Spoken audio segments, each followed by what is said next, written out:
So when you type the address, you type in the URL, and I'll talk a little more about that later, but that you type the domain name into the browser, the first thing it's going to do is it's going to go out to the registrar, and it's going to say, hey, Mr. Registrar, I have this domain name, billscats.com, and I need to know where to find out about it. And so the registrar then hands back the information and says, oh, Bill's Cats information can be found at, and it gives back the browser an IP address. You know, go to 128.36.92.12. Okay, so the browser says, okay, thank you very much, and it goes to that number, which I'm sure I couldn't repeat from memory, but it goes to find that number. Now, what will happen is that number is actually the address to what's called a DNS server, or a domain name server, and that's where the specific information is, okay? And so there are a number of different DNS servers, but whatever company is hosting your website will have a DNS server, and that is where the final information will reside.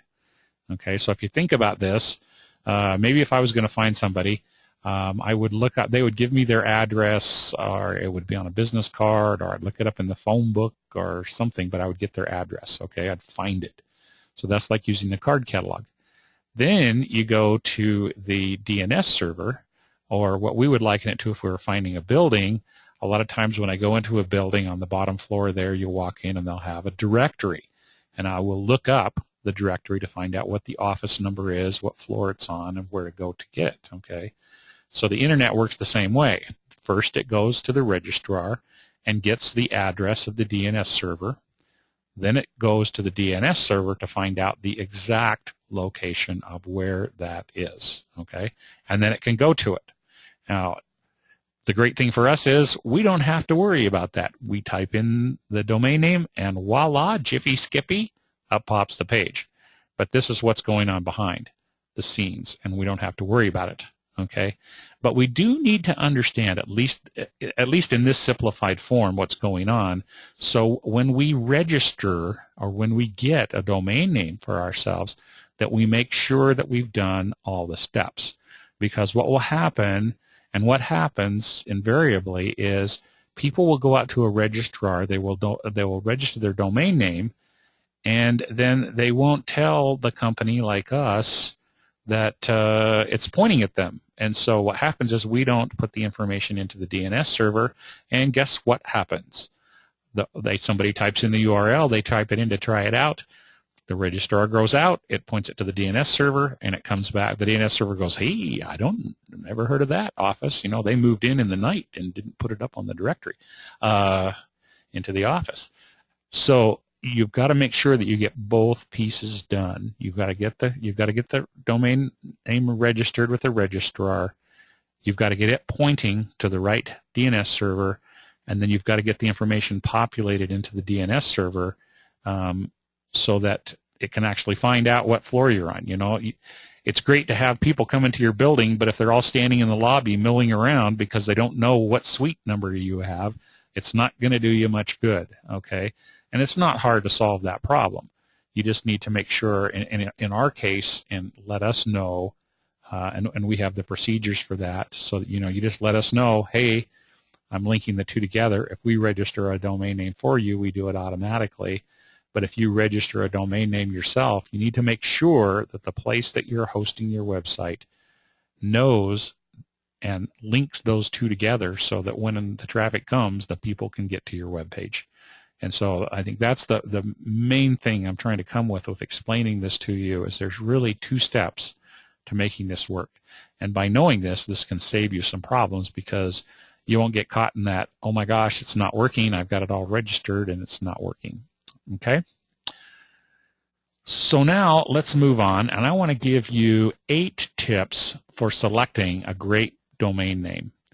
And, you know, there are a lot of things that you need to do to make sure that it's going to work well for you. Any domain name will work, but there are some things that you can do that will make it more effective, and you can make it work better for you. And I'll kind of explain why these things help as we go along through here. Okay, the first one that I want to talk about is keeping your name short. Keep it short as you can, not too short.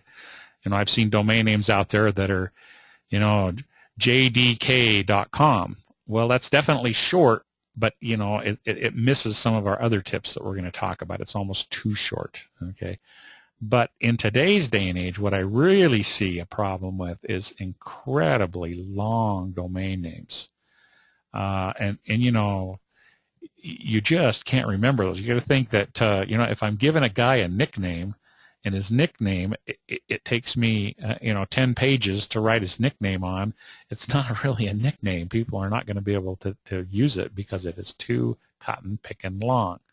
So try to keep it as short as you can. And we'll give you some other tips on ways that you can do that. But try to keep the domain name as short as possible. And there are trade-offs for that. Okay, and we'll talk about those as well. But short and simple. Don't make it hard. Back on that one, I had a guy that had a company selling beef jerky, and the name of the company was Rendezvous Beef Jerky. And so we built a website for him. It was actually one of the first websites that we built. And I went, holy cow, rendezvousbeefjerky.com. And, I don't know if you're like me, but I'm not the best speller in the world. And rendezvous was a little tough for me to spell. And I tried and tried, and I'd always spell it wrong. And I thought, man, this is going to be a problem.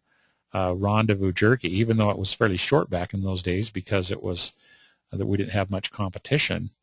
And so I went back to him and I said, here, I've registered another domain name. I hope you like it, but I think it will do better for you. And so instead of Rendezvous Beef Jerky, we changed the name to greatjerky.com. Much shorter, much simpler. And people can actually spell the word great. Most people can. Rendezvous, most people can't spell it. So just by changing it to greatjerky.com, we made it simpler, shorter, and people were able to type it in. He actually ended up changing all of his product packaging so that it was greatjerky.com instead of rendezvousjerky.com, and he had it that way for a number of years. Okay, now let's move on to the second tip. The second tip is to make it memorable. Is it something that somebody can remember?